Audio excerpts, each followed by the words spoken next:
Kita sedang membahas satu seri yang baru kita mulai beberapa waktu yang lalu tentang the big picture atau gambaran besar. Ya, dan seri khotbah ini berbicara tentang apa yang menjadi visi dan misi dalam gereja ICC. Ya, jadi kalau saudara sedang menentukan di mana saudara akan tertanam dalam sebuah gereja, well, you come on the right place and the right time. Bisa belajar apa yang jadi visi gereja kita, gereja ICC. Kemana sih busnya lagi dibawa kemana nih? Apa yang sedang kita bangun? Ya, apa yang Tuhan sedang percayakan dalam gereja ini sehingga kita bisa sampai kepada tujuan apa yang jadi visinya. Nah, kalau saudara miss khotbah yang pertama tentang big picture nomor 1 itu masih ada di YouTube.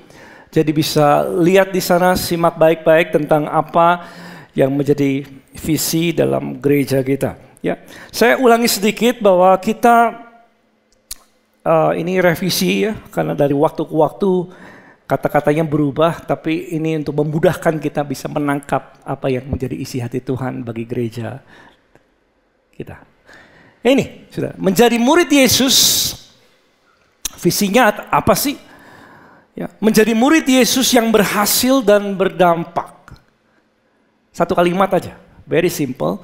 Menjadi murid Yesus yang berhasil dan apa?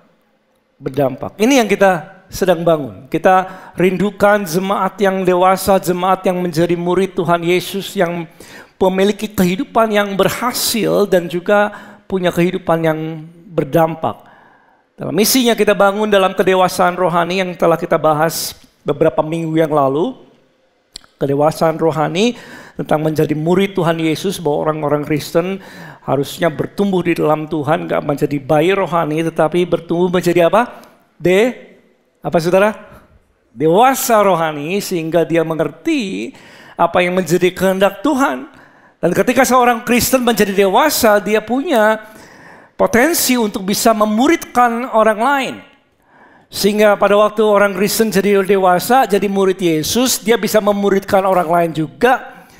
Sehingga orang lain bisa dimuridkan menjadi dewasa juga. Sehingga ajaran Tuhan Yesus dari satu generasi kepada generasi yang lain bisa berlanjut. Itu pentingnya kita menjadi murid Tuhan Yesus. Dan kita akan bahas lanjutkan yang kedua, yaitu keseimbangan hidup. Ya, yuk katakan dengan saya 2, 3. Apa? Keseimbangan hidup. Yang semangat katakan amin.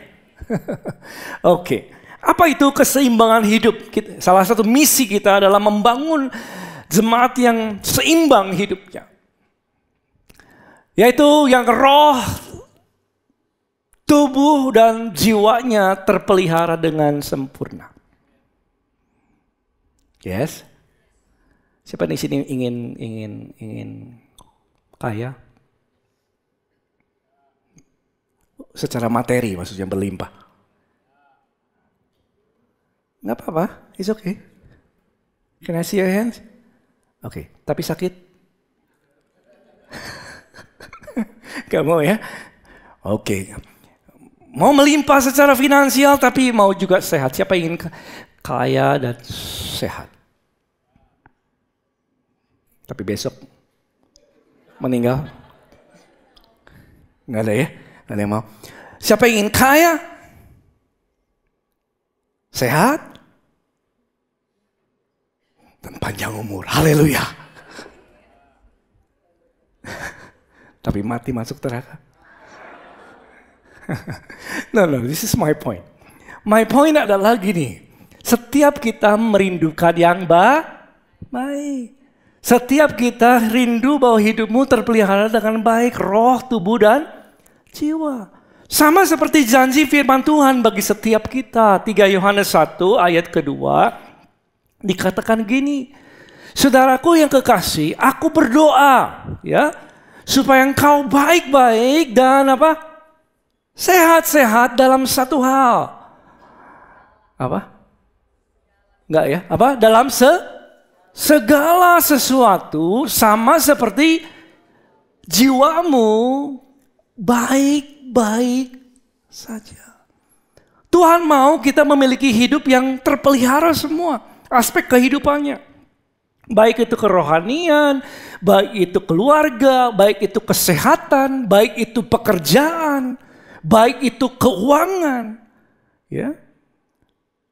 Meskipun itu semua bukan sebuah tujuan hidup. Jadi kaya itu bukan tujuan hidup, jadi sehat itu bukan tujuan hidup. Tapi kita perlu memiliki kehidupan yang seimbang supaya kita bisa mengerjakan panggilan Tuhan dalam hidup kita.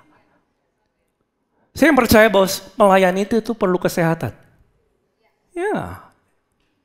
Kita perlu keluarga yang mendukung kita, yes? Ya. Maka itu bukan tujuan hidup menjadi kaya dan lain sebagainya, sehat. Oh, itu bukan tujuan hidup. Tapi kita perlu itu semua untuk mengerjakan panggilan Tuhan dalam hidup kita. Dan Tuhan juga inginkan bukan hanya kita memenuhi panggilan hidupnya, bagian hidup ya bagi saudara, Dia juga mau kita bisa menikmati pemeliharaannya. Saudara, 1 Timotius 6 ayat 17b. Ya, dikatakan begini, melainkan Allah melainkan pada Allah yang dalam kekayaannya memberikan kepada kita satu hal untuk dinikmati. Enggak ya? Apa? Segala sesuatu tuh. Ada 2 kali udah ya, segala sesuatu. Segala sesuatu untuk dinikmati. Tuhan ciptakan segala yang baik supaya saudara bisa menikmatinya. Supaya saudara bisa menikmati pemeliharaan Tuhan. Supaya kalau Tuhan mempercayakan keluarga bagi saudara, Tuhan ingin kau menikmati keluargamu. Kalau Tuhan percayakan pekerjaan dalam hidupmu, Tuhan mau kau bisa menikmati pekerjaanmu. Supaya nggak ada orang pergi ke kantornya atau pergi ke buka tokonya dengan seret-seret kakinya. Dan mengeluh sepanjang hari pada waktu dia bekerja. Tuhan gak mau itu. Tuhan kau mau kita bisa nikmati kerjaan kita. Yes? Itu kerinduan Tuhan bagi setiap kita. Saudara, itu yang dinamakan keseimbangan hidup. Dan orang yang hidupnya seimbang, biasanya jauh lebih bisa bertahan di dalam tekanan. Kalau ada tantangan dalam hidupnya, kalau keluarga, dia punya keluarga yang baik, maka dia bisa saling support satu dengan yang lain. Betul nggak? Ya. Dia bisa jadi kuat di dalam tantangan. Orang yang punya hidupnya seimbang, dia nggak mudah jatuh dalam pencobaan. Ya. Celah si iblis semakin kecil untuk mencobai dia. Karena dalam keuangan baik, dalam keluarga baik, dalam pekerjaan baik, dalam kesehatan baik, sehingga celah si jahat semakin kecil untuk membawa kita jatuh ke dalam pencobaan. Dan Tuhan mau kita hidupnya terpelihara juga karena memang hidup kita nggak bisa dipisah-pisahin. Ya. Hidup kita ini saling berkaitan satu dengan yang lain. Antara kerohanian, antara keluarga, antara kesehatan, pekerjaan dan keuangan. Semuanya nih saling kaitan satu dengan yang lain. Ya. Dan gak bisa dipisahkan. Kalau saya kasih gambaran, kalau ini adalah sebuah roda 5 jari, dan 5 jari ini bisa gambar. 5 jari ini adalah 5 aspek kehidupan, dan 5 misalnya kesehatan, kerohanian, keluarga, pekerjaan, dan keuangan. Misalnya begitu. Dengan bentuknya semuanya bagus, terpelihara dengan baik, maka dia akan bisa berjalan terus. Ya tuh ya.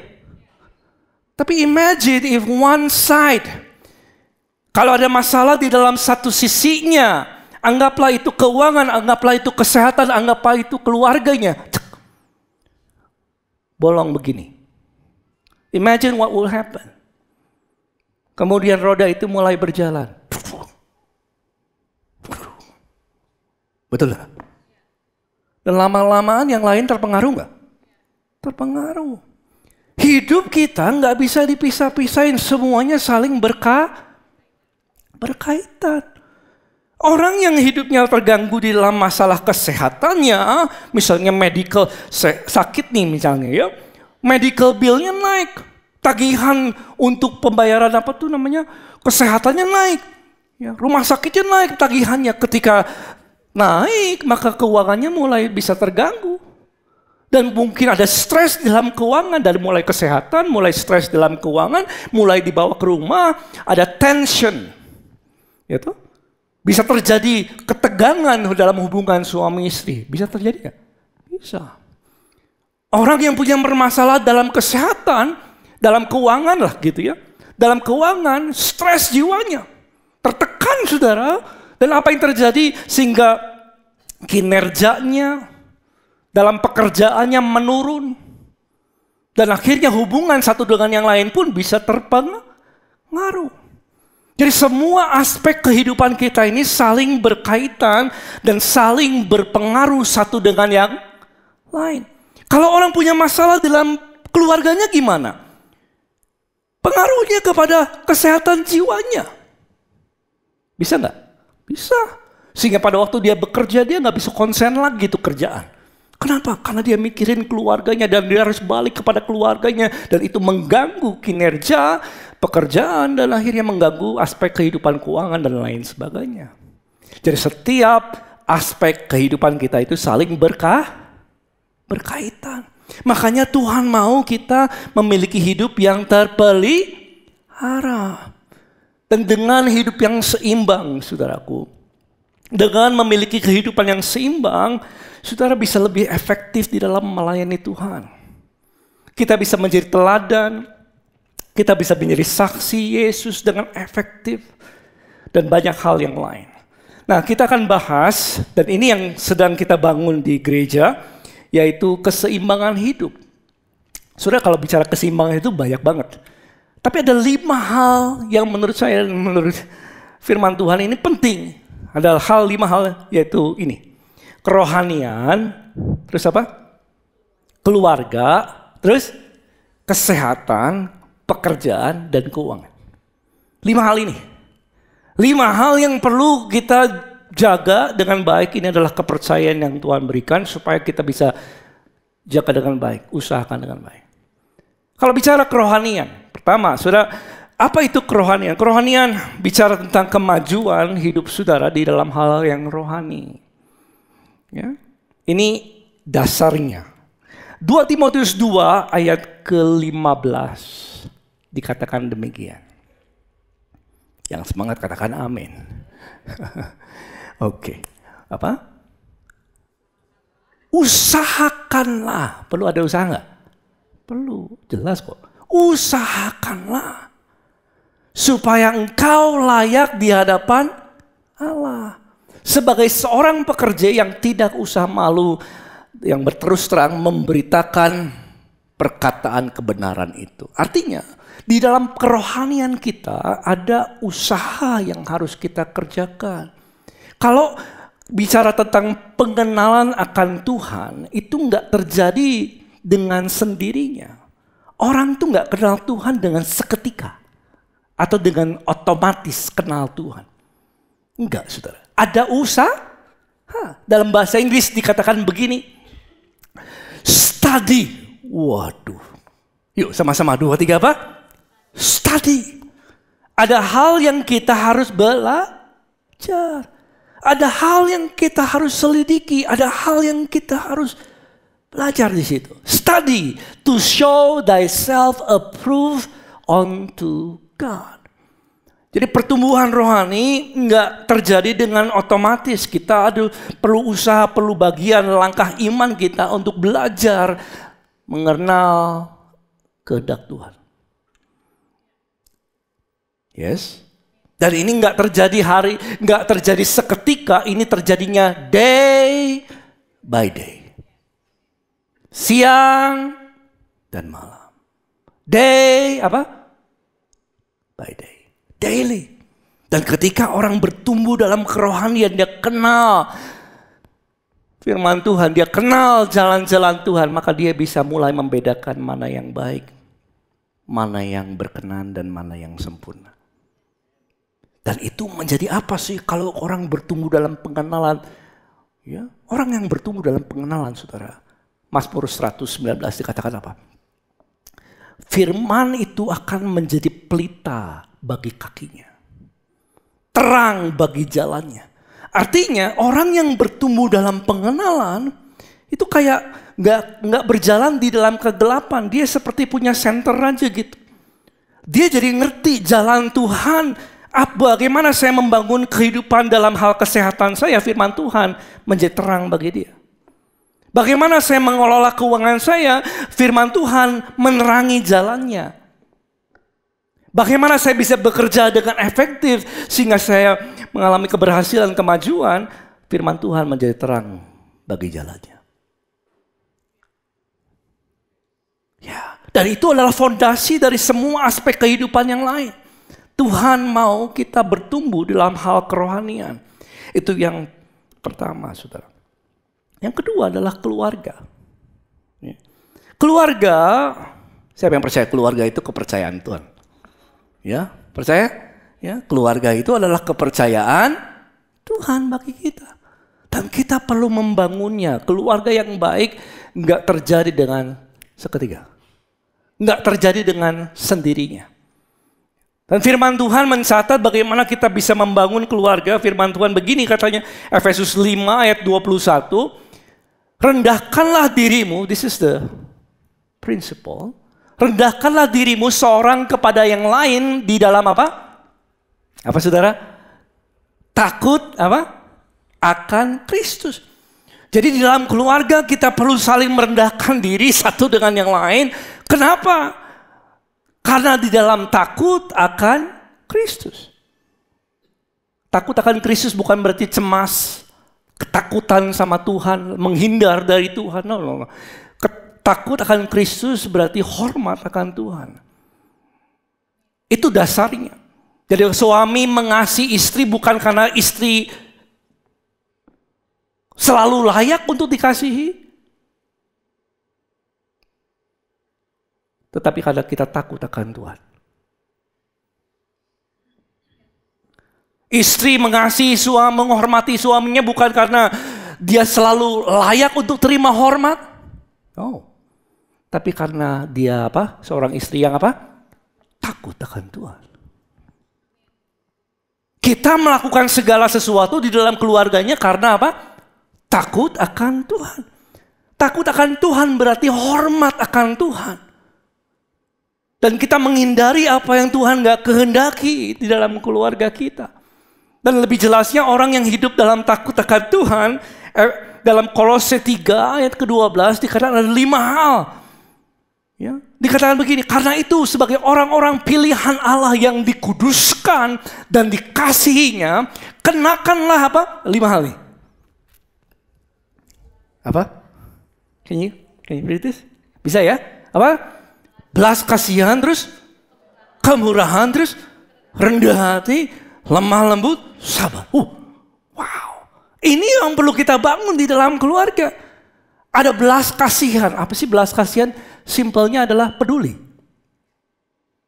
Suami peduli sama istri, istri peduli sama suaminya, sama anaknya. Peduli, ada kepedulian. Ya. Kemurahan bicara tentang kita tetap bermurah hati meskipun orang mungkin gak layak terima itu. Ya. Kerendahan hati bicara gak mementingkan bahwa gak menganggap dirinya penting, tapi menganggap yang lain lebih penting daripada dia. Lemah lembut bicara tentang, well, I'm still struggling ini, myself. Lemah lembut bicara tentang gak kasar, tapi penyayang. Siapa yang masih perlu belajar? Kadang-kadang apalagi yang terakhir apa tuh? Makhluk apa itu kesabaran? Sabar? Siapa yang di sini jujur? Perlu belajar sabar. You know, I pray this all the time. Tuhan, mampukan aku jadi sabar. Karena 5 orang anak di rumah.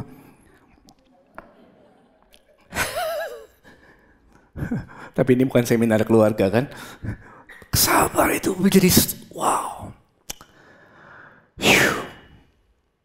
Sabar, nggak cepat marah gitu. Nggak cepat frustasi. Sedikit-sedikit, ting, pluh.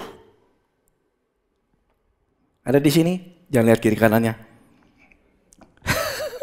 Ini yang kita perlu bangun di dalam keluarga.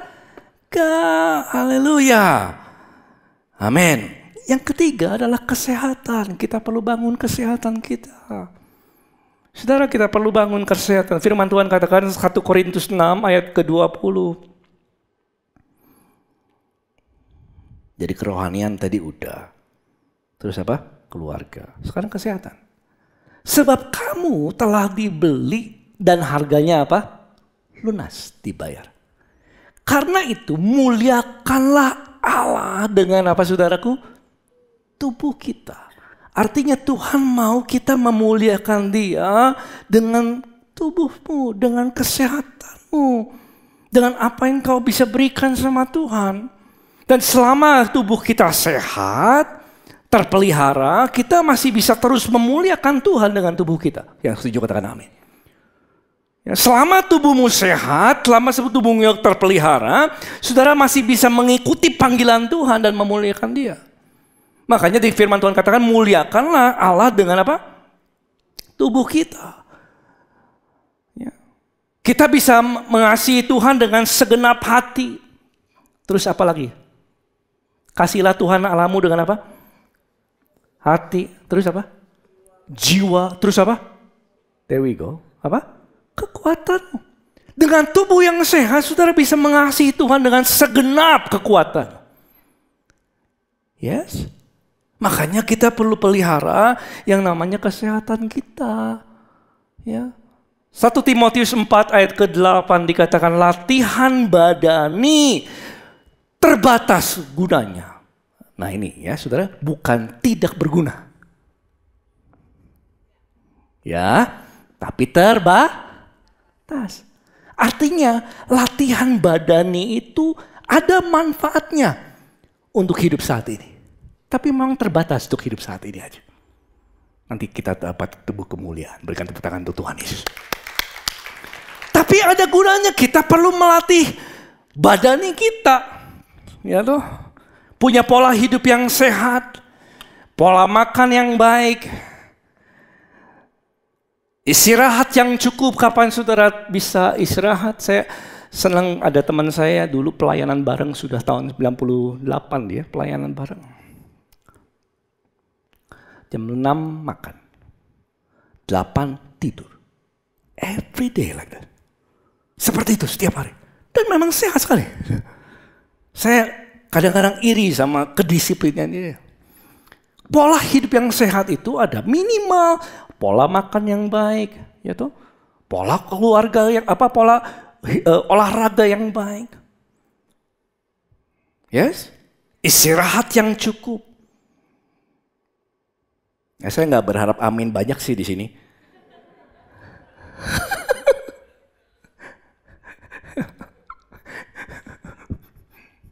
Supaya tubuh ini kita bisa berfungsi dengan baik, ya. And health is a journey, not a destination, by the way. Sehat itu bukan tujuan, saudara. Sehat itu setiap hari. Nggak bisa orang nggak berolahraga 2 tahun terus tiba-tiba terima urapan roh menyala-nyala untuk tiba-tiba dia langsung pulang gereja ke gym. 3 tahun nggak pernah berolahraga, 1 hari langsung nge-gym 4 jam, dan besok langsung cek darah. Pengen tahu efeknya sudah komplit belum? It doesn't work that way. Health is a journey. Right? Health is a journey. Setiap hari is a daily thing. Setiap hari yang kita perlu bangun. Tadi pagi ada yang tanya, Pastor kalau olahraga berapa kali? Setiap hari? Enggak, belum sampai. Kalau setiap hari saya minggu gak di sini. 5 kali lah. 5 kali gimana berapa lama? Ya kurang lebih 30 menit lah. Olahraga saya berenang. Any swimmer? Oh gak ada. bertobatlah. Kerajaan Allah sudah dekat, saudara. Semua olahraga ujung-ujungnya adalah berenang.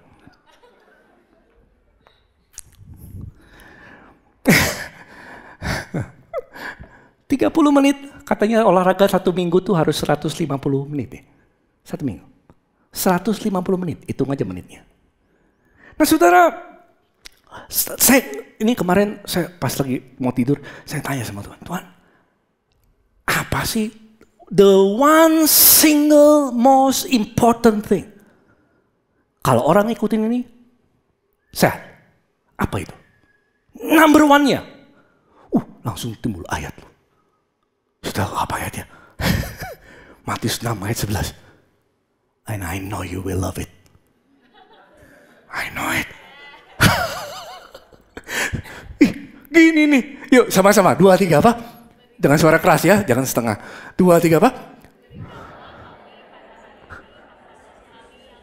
Siapa yang paling menikmati ayat ini, saudara? Ya. Berikanlah makanan kami yang sepuasnya, sekenyang. Apa-apa? Secukupnya. Dan saya mulai tergelitik secukupnya. Nanti orang mikirnya porsi. Lalu saya mulai cari. Ini bahasa aslinya apa ini ya? Kata secukupnya. Then I found it. Bahasa aslinya secukupnya adalah epiousios. What is it? Artinya subsistence, needful, minimal yang diperlukan. Berikanlah makanan kami yang saya perlu. Then it's different.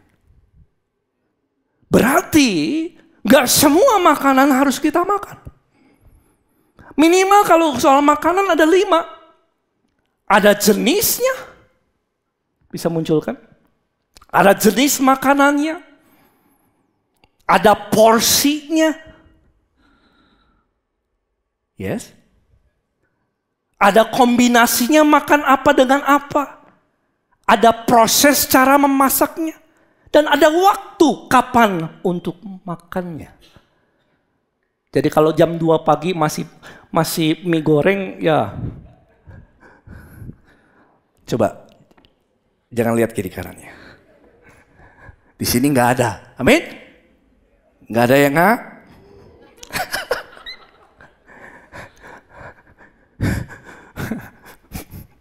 Ya, ada waktunya makan, ada prosesnya makan rumah. Pastor tadi di lobi, Pastor gimana? Saya tertampar oleh firman ini. Dia bilang, oh ya, iya. Saya kadang-kadang masih begitu. Oh ya, makan dari rumah aja bawa bekal gitu. Itu lebih baik makan di rumah. Yang setuju boleh lambaikan tangan. Ya, penting saudara. Karena kita nggak tahu prosesnya dan lain sebagainya. Dan saya percaya setiap dokter di seluruh dunia akan setuju dengan saya dalam hal ini. 5 minimal. Ya, jenisnya, saudara tahu tubuh saya dengan tubuh istri saya berbeda loh. Saya pernah lakukan tes DNA. Ada brother Tim di sini juga tes darah. Pengen tahu apa yang saya bisa makan dan apa yang saya jangan makan terlalu banyak. Dan akhirnya hasilnya keluar. Dan pada waktu hasilnya keluar ternyata saya berbeda. Tubuh kita ini berbeda satu dengan yang lain. Ada orang yang bisa makan ini, ada orang yang kurang bisa makan makanan tertentu. Dan saya melihat ini banyak sekali hamba-hamba Tuhan. Bahkan saudara, kerohanian begitu maju, pelayanan begitu dahsyat, tapi lemah dalam hal ini. Ya, sudah kalau hamba Tuhan itu agak sulit ya. Kalau dia pelayanan luar kota, kan pasti mau disajikan yang terbaik ya. Kasih makanan yang enak, gak mungkin dikasih yang makan biasa. Kasih makannya serve the best. Dan sudah pada waktu dia kasih makan yang terbaik, dia juga menikmati. Dalam nama Yesus roh kolesterol keluar. Ya gak bisa. You know. Dan dia makan setiap hari. Saudara, setiap makan langsung naik hipertensinya. By the way, pembunuh nomor 1 di Indonesia adalah hipertensi, diabetes, cancer. Dan kemudian hamba Tuhan masih menyala-nyala untuk Tuhan rohnya. Biarlah rohmu menyala-nyala. You know, Terus konslet. Lah, selesai pelayanannya.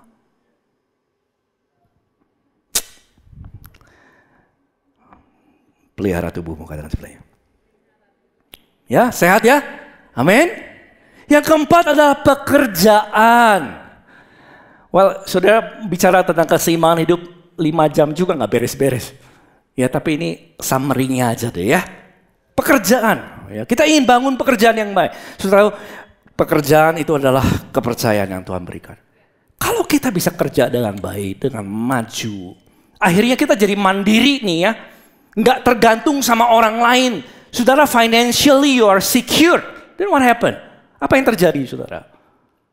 Firman Tuhan katakan, kalau kita bekerja dengan baik dan akhirnya mengalami kemajuan, sudah bisa jadi berkat bagi keluarga, berkat bagi pekerjaan Tuhan, berkat bagi banyak orang. Dan firman Tuhan mencatat 1 Tesalonika 4 ayat ke-11. Dan anggaplah, tahukah saudara, hidup di dalam pekerjaan yang baik, itu adalah hidup dalam kehormatan. Itulah hidup yang terhormat. Orang kalau bisa kerja dengan baik, itu hidup yang terhormat, saudaraku. Anggaplah sebagai satu apa? Apa saudaraku? Kehormatan. Untuk hidup tenang. Untuk ngurus persoalan sendiri. Untuk bekerja dengan apa? Tangan. Itu adalah hidup yang terhormat. Seperti yang telah kami pesankan kepadamu. Loh, apa jadinya sih kalau kita hidup bekerja dengan baik? Dan memang itu adalah satu kehormatan, kata firman Tuhan.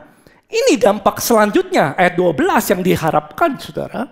Sehingga kamu hidup sebagai orang-orang yang apa? Sopan.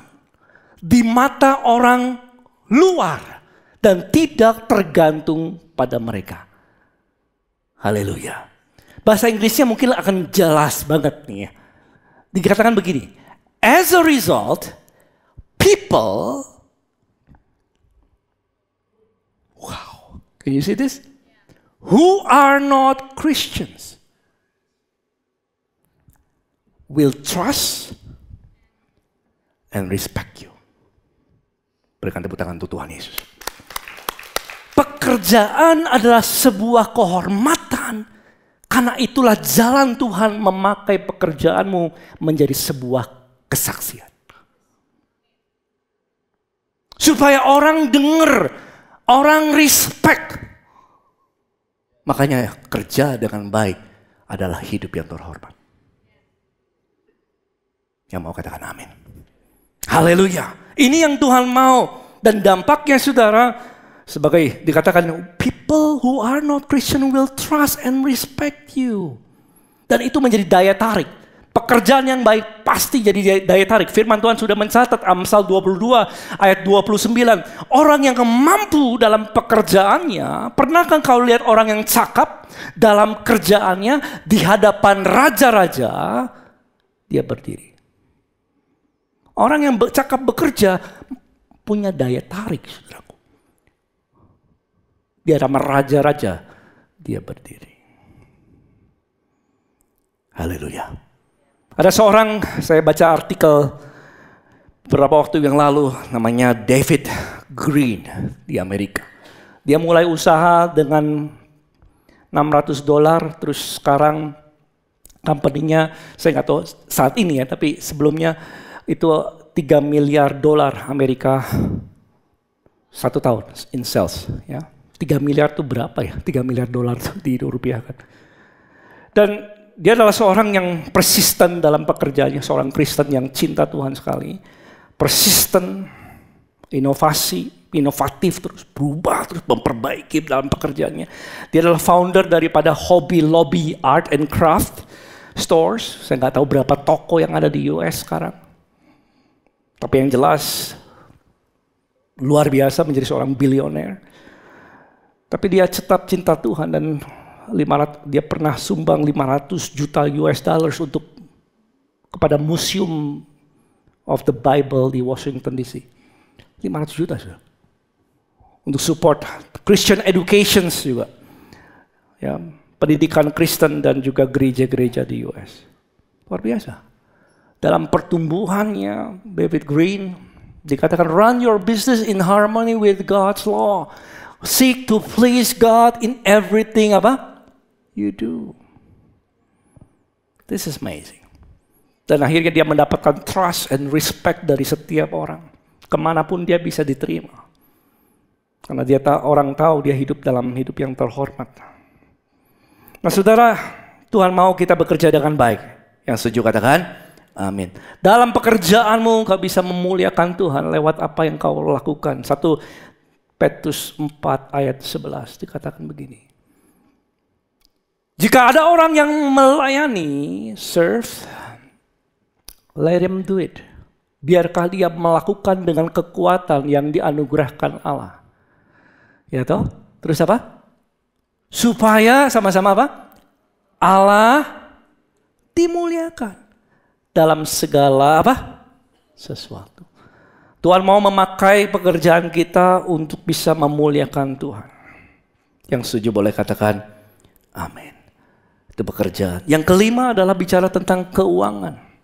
Saudara, uang itu netral ya. Mau punya banyak, mau punya sedikit. Itu netral uang. Uang gak jahat, gak baik. Uang itu netral. Yang masalahnya bukan gak pernah uang ya. Yang masalah adalah sikap hati orang terhadap uang dan cara mengelolanya. Itu dua. Sikap hatinya sama uang kayak gimana, sama cara dia mengelola uang. Itu yang bisa menjadi masalah.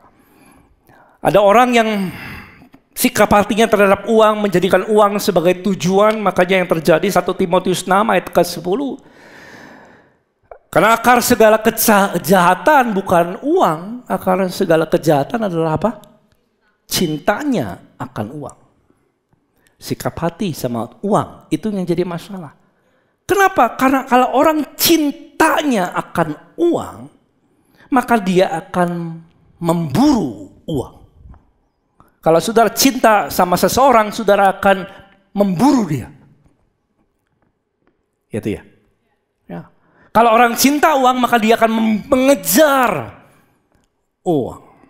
Dan akibatnya memburu uanglah beberapa orang bahkan menyimpang dari iman dan menyiksa dirinya dengan berbagai duka. Orang yang menaruh uang sebagai tujuan hidupnya dan kemudian dia mencintai uang, bahkan dia katakan, uang kalau nggak ada uang, lu bisa apa nih? Nih Tuhan nih. Wow. Akibat dia cinta uang, dia mengejar uang, apa yang terjadi? Firman Tuhan mencatat dia menyimpang dari iman dan menyiksa dirinya dengan bermacam-macam duka. Ada dukanya yang akan datang kepada orang-orang yang memburu uang. Apa saudara dukanya? Banyak. Kalau orang kejar uang siang dan malam tanpa batasan lain sebagainya, yang terjadi adalah mungkin kesehatannya hilang. Mungkin keluarganya hilang. Banyak dukanya. Bahkan dia bisa menyimpang dari iman. Seorang aktor, pasti tahulah semua ya. Aktor Jim Carrey pernah kasih quote seperti ini. Dia share gitu. I think everybody should get rich. I think. And do and famous dia bilang ya. And famous. And do everything they ever dream of. So they can see that is not the answer. Saya pikir orang ini saya pikir Jim Carrey bilang gini, saya pikir semua orang tuh harus kaya, semua orang itu harus terkenal. Kejar itu, ya. Lakukan semuanya apa yang kau mimpikan, dia katakan begitu. Supaya akhirnya kamu tahu bahwa itu bukan jawaban. Dan dia hidup dalam depresi. Kalau saudara Google tentang Jim Carrey conditions, depression for years and years. Depresi hidupnya.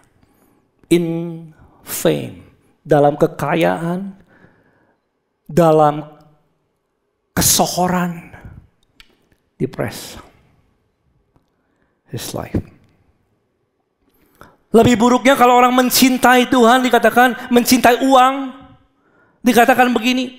Kalau orang mencintai uang dikatakan dalam Matius 6 ayat 24. Tidak apa? Seorang pun. Berarti nggak terkecuali itu. Semuanya. Termasuk saya, termasuk saudara, termasuk setiap kita. Nggak ada seorang pun yang imun terhadap ini.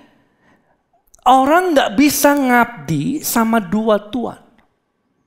Kenapa? Karena jika demikian dia membenci seseorang dan mengapa? Mengasihi yang lain. Kita nggak bisa memburu uang, mencintai uang dan mencintai Tuhan pada saat yang bersamaan. It doesn't work. Pada akhirnya membenci yang satu, mengasihi yang lain. Jadi uang, kalau memburu uang itu mencintai orang bisa menjadi penghalang hubungannya dengan Tuhan. Yes. Tapi kalau kita memandang Tuhan sebagai sumber dari segala yang baik. Kita memandang Tuhan sebagai sumber kecukupan kita. Maka saudara akan mendahulukan Tuhan lebih daripada segala sesuatu. Kau akan mencari Allah dan kebenarannya, maka semuanya itu ditambahkan dalam hidup. Dan Paulus punya prinsip, dia katakan, Rasul Paulus katakan, aku tahu yang namanya kelimpahan.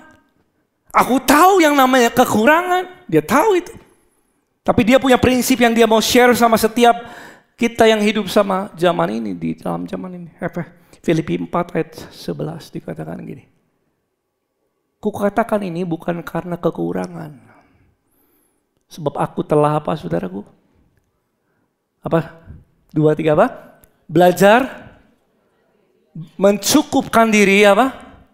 Dalam segala keadaan. Paulus katakan begini, mau uang banyak kek, mau uang sedikit kek, hatiku nggak pengaruh tuh. Kenapa? Mau uang yang banyak, aku tahu itu. Mau uangnya sedikit, aku juga ngerti. Pernah ngalamin dua-duanya kok, hatiku nggak terpengaruh sama itu. Karena aku telah belajar mencukupkan diri dalam segala keadaan. Dia memandang Tuhan sebagai sumber. Berikan tepuk tangan untuk Tuhan Yesus. Haleluya. Nah saudara, bukan berarti kita nggak perlu kelola keuangan dengan baik ya. Kita tetap perlu kelola keuangan dengan baik. Karena firman Tuhan Lukas 16 dikatakan ayat ke-10. Barang siapa setia dalam perkara yang kecil, dia setia dalam perkara yang apa? Besar. Kita perlu kelola dengan baik. Saya nggak dalam seminar keuangan. Saya juga bukan expert dalam hal ini. Tapi minimal ada 4 hal yang penting untuk kita bisa kelola keuangan kita. And you can start. You can ask God. You can find a mentor for this. Minimal 4 hal, saudara, yang saya catat. Bagaimana kita bisa mengelola keuangan dengan baik? Pertama, membuat anggaran dulu mungkin. Sesuatu yang penting. Tahu pemasukan saudara, tahu pengeluaranmu. Budgetingnya mau berapa setiap hal yang saudara harus perlu keluarkan. Yes, kita perlu punya anggaran. Kalau enggak, jangan-jangan apa yang kita keluarkan jauh lebih besar daripada yang kita hasilkan. Bisa terjadi nggak? Bisa. Kita harus bisa prioritaskan pengeluaran kita dengan baik.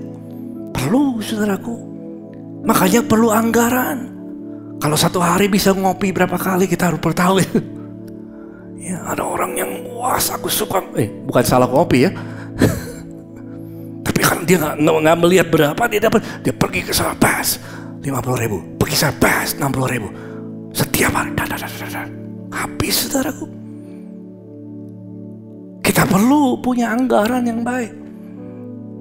Dan kita perlu menghindari hutang.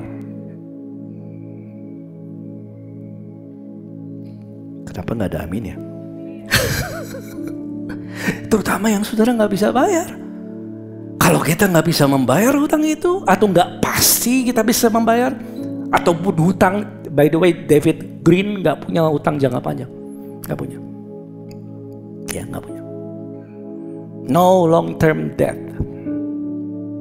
menghindari utang, utang yang kita nggak bisa bayar, atau hutang yang kita nggak punya jaminan untuk bisa membayarnya. Jangan.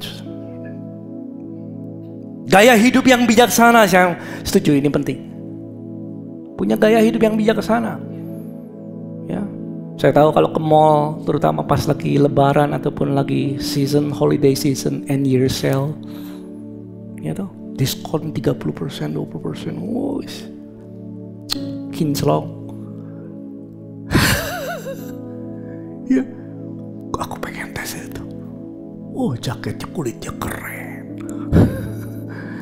Sih, aduh, aku kalau pakai itu kelihatannya kayak aktor gitu kan. Aku pengen kalau pakai tas itu, tas apa apa tuh? Ya itulah ya. Pas Hermes, Louis Vuitton, keren kayaknya tuh. Pas lagi arisan pasti kelihatan keren. Semua taruh tas di depan. Kataan sebelahnya, di sini nggak ada. Di luar sana banyak. Taruh saja, supaya kelihatan, pakai sesuatu yang memang dia nggak punya, saudara. Uang yang nggak ada dia pinjam untuk gaya hidupnya. And that is not wise. Yes. Yang terakhir adalah apa? Kita perlu membangun investasi. Kita minimal paham dan teliti investasi yang baik itu kayak gimana, dan kita nggak tergiur sama investasi-investasi yang memang memberikan janji yang berlebihan. Ya, yes, ya, jangan tergiur sama return penghasilan. Bakalan dapat segini gede nih, wow, langsung silau, semuanya hartanya taruh di sini, bos, terus tiba-tiba jebret. Bodong dan lain sebagainya. Saudara, teliti dan pahami cara-cara investasi yang baik. Mari kita bangkit berdiri, saudara.